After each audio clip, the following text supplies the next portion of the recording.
नमस्कार, मेरा नाम है आशीष जायसवाल। बिहार का चुनाव खत्म हुआ, नतीजे भी आए और बीजेपी की सरकार भी बनी। जब एनालिसिस किया गया, कई सारे न्यूज़ चैनल्स के द्वारा किया गया, मैंने बहुत सारे न्यूज़ चैनल्स देखे, बहुत सारे यूट्यूब चैनल्स देखे, तो ओवरऑल सभी ने, हम कह सकते ओवरऑल जब आप सभी को देखेंगे तो एक चीज़ निकल के आई कि अ, अभी एक बहुत सारा एक डायलॉग चल रहा है कि तुम्हारी जीत से ज़्यादा चर्चे हमारी हार के होंगे। खैर, ये तो सब एक, हम कह सकते हैं कि लुभाने की बातें हो गई, लेकिन अगर एक्चुअल फैक्ट पे बात किया जाए तो इसके पीछे क्या कारण रहे होंगे जिससे जो है, जो प्रशांत किशोर पीके जो थे, उन्होंने बहुत मेहनत की, ग्राउंड लेवल पर भी बहुत काम किया, नो डाउट। और इसके अलावा जो है, अगर हम उनको देखें कि उन्होंने जो है 3 साल तक लगातार मेहनत की, गांव गांव गए, लगभग सैकड़ों किलोमीटर की जो है, सैकड़ों क्या हजारों किलोमीटर की जो है यात्राएं की होगी। इसके अलावा सैकड़ों किलोमीटर पैदल चले वो। और इसके बाद भी जो है बिहार ने कहीं ना कहीं ये मान लिया कि वो बाहरी हैं। बाहरी का मतलब ये हो गया क्योंकि वो हार्वर्ड से पढ़े हुए थे। और इसके अलावा एक चीज़ देखेंगे कि उन्होंने यूनाइटेड नेशंस में काम किया है, वहाँ पे नौकरी की है। उसके बाद जो है वो इंडिया आते हैं, मोदी जी के साथ उन्होंने बहुत काम किया। और आपको याद होगा कि इसके अलावा जो है शिवसेना के उद्धव ठाकरे, उनके साथ काम किया, ममता बनर्जी के साथ काम किया, और प्रकाश सिंह बादल जो अकाली दल है उनके साथ काम किया, और नीतीश कुमार के साथ काम किया। नीतीश कुमार जब वो बड़ी, हम कह सकते दुविधा में थे, उस वक्त उन्होंने जो है उन्हें सीएम बना दिया था। तो प्रशांत किशोर अगर देखें तो जो रणनीतिज्ञ के तौर पर जो है एक बेहद दिलचस्प, और हम ये कह सकते बहुत ही इंटेलिजेंट व्यक्ति हैं, नो डाउट। उनके बारे में ये कहा जा सकता है क्योंकि एक वक्त था, चाहे वो बीजेपी के लिए रणनीति बनानी होती थी, चाहे वो शिवसेना के लिए होती हो, चाहे वो ममता बनर्जी की पार्टी के लिए होती हो। तो एक टाइम पे पीके ने कहा भी था कि अगर बीजेपी की 100 सीटें बंगाल में आ गई तो मैं राजनीति छोड़ दूंगा, और ऐसा हुआ भी था। खैर, ये तो वो बातें हो गई कि जो पीके एक टाइम पर जो है, पीके को ये लगने लगा था कि बिहार जो है आसानी से जीता जा सकता है। और दूसरी चीज हो सकता है, पीके को इस बात का बिल्कुल अंदाजा रहा होगा कि जीरो तो नहीं रहा होगा, लेकिन उन्हें लग रहा होगा कि सरकार तो नहीं बन सकती, क्योंकि वो, हम कह सकते ग्राउंड पर भले ना उन्होंने इतना राजनीति को समझा हो, लेकिन अच्छे रणनीतिज्ञ तो है ही। सो नो डाउट जो उनकी हार है, हम उसको हार क्यों मानेंगे, क्योंकि उन्होंने जो है बिहार की जमीन पर एक प्रयोग किया, और वो, हम असफलता की भी चर्चा करेंगे और सफलता की भी चर्चा करेंगे। अगर देखा जाए तो कौन से पॉइंट उन्होंने मिस कर दिए, तो पहली चीज तो ये थी कि जो उनका मुद्दा था वो शिक्षा था, रोजगार था, करप्शन को खत्म करना था, इसके अलावा पलायन को रोकना था। और ये सारी चीजें जो हैं वो लोग समझते थे जो बिहार के बाहर निकले, जिन्होंने दुनिया टहली। अलग अलग जब पीके के इंटरव्यूज आते थे, प्रशांत किशोर के इंटरव्यूज आते थे, तो उन पर करोड़ों व्यूज आ रहे थे, और वो ये व्यूज वही थे जो हम कह सकते हैं कि बिहार से बाहर दिल्ली में जो लोग रह रहे थे, जो महाराष्ट्र में लोग रह रहे थे, जो अदर स्टेट्स में लोग रह रहे थे, जिनको ये लगता था कि प्रशांत किशोर जो हैं उनकी, हम ये कह सकते हैं कि भविष्य में एक मदद कर सकते हैं, क्योंकि वो जब रोजगार की बात करते थे तो कहीं ना कहीं जब पलायन को रोकने की बात करते थे, तो जो लोग दिल्ली में रह रहे हैं, जो मुंबई में रह रहे हैं, जो जिन्होंने इन तकलीफों को देखा है, तो उन्हें एक रोशनी की किरण दिखी थी। लेकिन इसके बाद दूसरी चीज ये देखिए कि बिहार ने कोई ऐसा नहीं हुआ है कि पिछली बार जो है, आपको याद होगा, बीजेपी ने भी जो है बिहार में उतनी सीटें नहीं जीत पाई थी जितनी उनको उम्मीद थी। तो ओवरऑल अब अगर आप देखेंगे तो प्रशांत किशोर जो है, जो उनके मुद्दे थे वो बड़े सॉलिड थे, लेकिन एप्लीकेबल नहीं थे। एप्लीकेबल इसलिए नहीं थे क्योंकि बिहार जो है वो आज भी मानता है कि उनकी जो जाति है वो आज भी नहीं जाती। वो सुनते सबकी हैं, लेकिन वोट जब देते हैं तो उन्हें लगता है कि हमारा का फायदा हो रहा है या हमारी जाति वाला है कि नहीं है। तो ये जो चीजें हैं, ये कहीं ना कहीं हम कह सकते हैं कि प्रशांत किशोर की कमजोरी का कारण बनी। लेकिन ये आप ध्यान रखिए कि नो डाउट हम ये मान के चलते हैं कि बीजेपी जहां भी लड़ती है वो उनके जो लोग हैं बहुत मेहनत करते हैं, वो अपना एड़ी चोटी का दम लगा देते हैं। नो डाउट प्रशांत किशोर ने बहुत मेहनत की, और सीखने वाली चीज है कि एक व्यक्ति जिसने 3 साल तक ग्राउंड लेवल पर काम किया, बिहार को समझने की कोशिश की, हार्वर्ड में पढ़ा व्यक्ति, यूनाइटेड नेशंस में काम किया, लेकिन इसके बाद जो है अपने लहजे को बदलने की कोशिश की, वो बिहारीपन अपने अंदर लेकर आए, उन्होंने कुर्ता पैजामा पहनना शुरू किया। लेकिन फिर भी बिहार के लोगों ने मान लिया कि बबुआ तुम हो बाहरी। सवाल यह है कि ये तो हमने वो चर्चाएं की जो ये मानते हैं कि हाँ ये सफल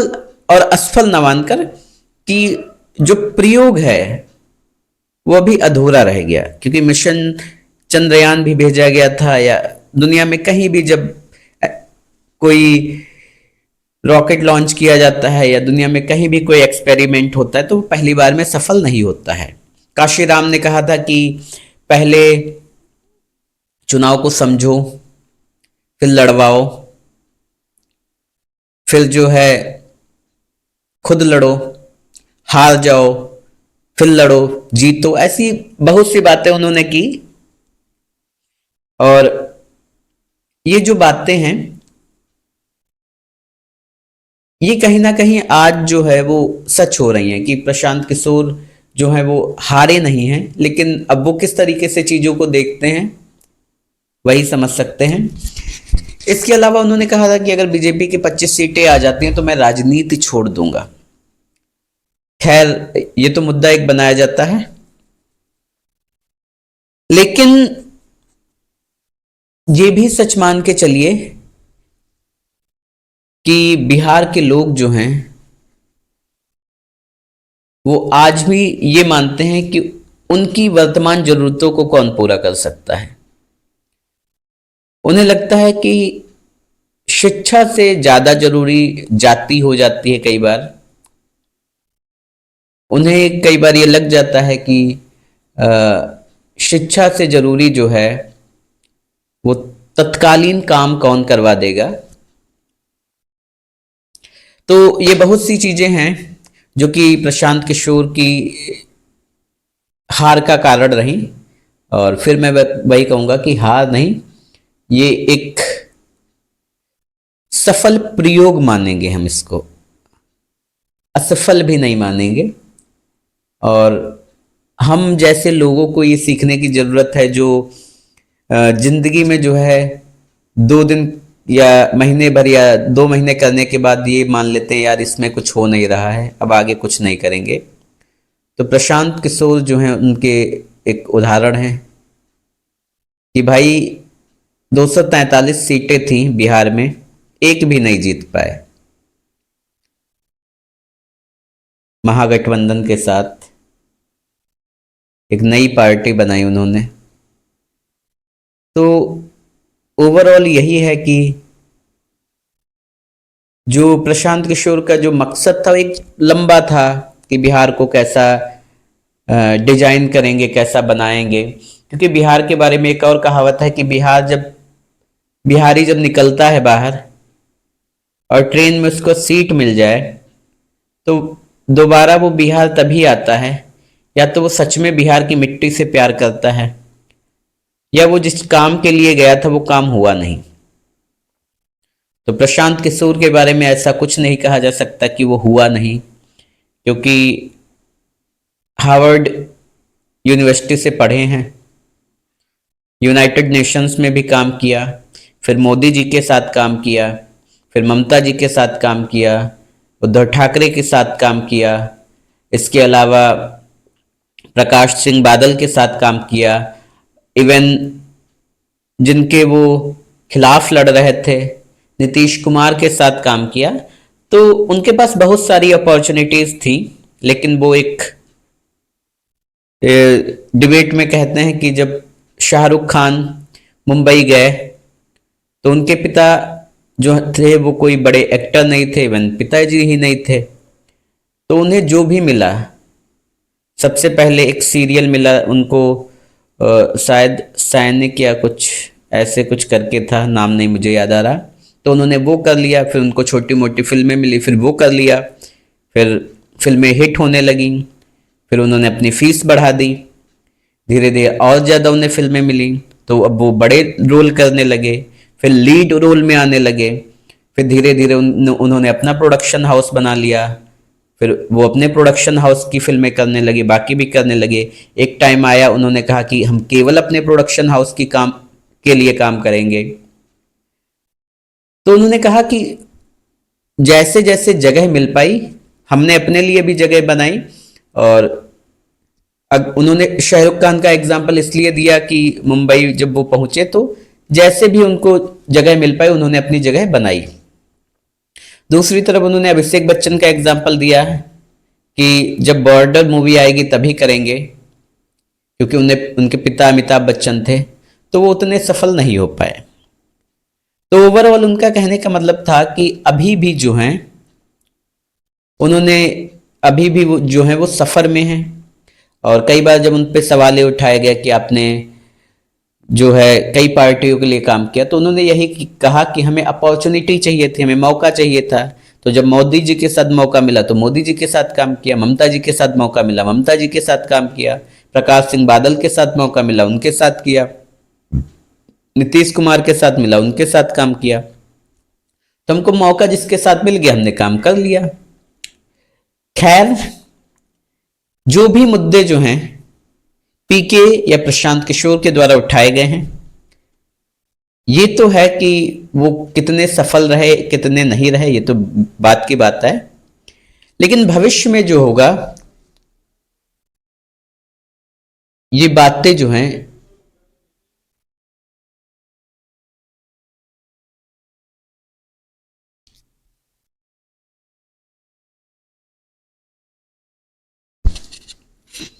बिहार में हुआ करेंगी।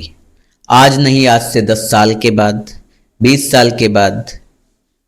बदलाव तो एक दिन आएगा ही। एक दिन आएगा जब इस देश में, जब बिहार में,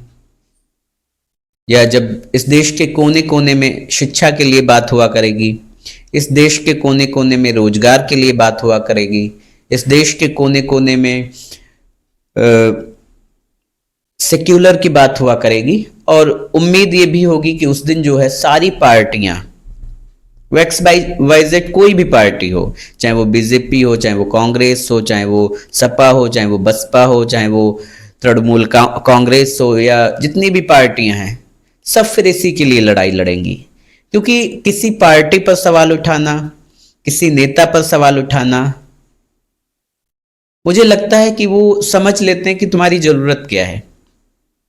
और जरूरत के हिसाब से वो तुम्हें दे रहे हैं। लेकिन जिस व्यक्ति ने इन सारे मुद्दों पर बात की, और बिहार में ये पहली बार हुआ कि कोई व्यक्ति जो है जमीन पर बैठकर, गिट्टियों पर बैठकर, मिट्टी में बैठकर ये कह रहा था कि हम अच्छे स्कूल्स बनाएंगे, हम अच्छे हॉस्पिटल्स देंगे, हम ये सारी चीज़ें देंगे। तो बिहार के लोगों को समझ आया, कुछ को नहीं समझ में आया, या अभी हम कह सकते हैं कि वो उतने समझदार नहीं हो पाए, लेकिन भविष्य में वो जरूर होंगे, सोचेंगे, समझेंगे। और उस वक्त हमें लग रहा है कि देश की जितनी भी पार्टियां हैं वो इन सारी चीज़ों पर काम करेंगे।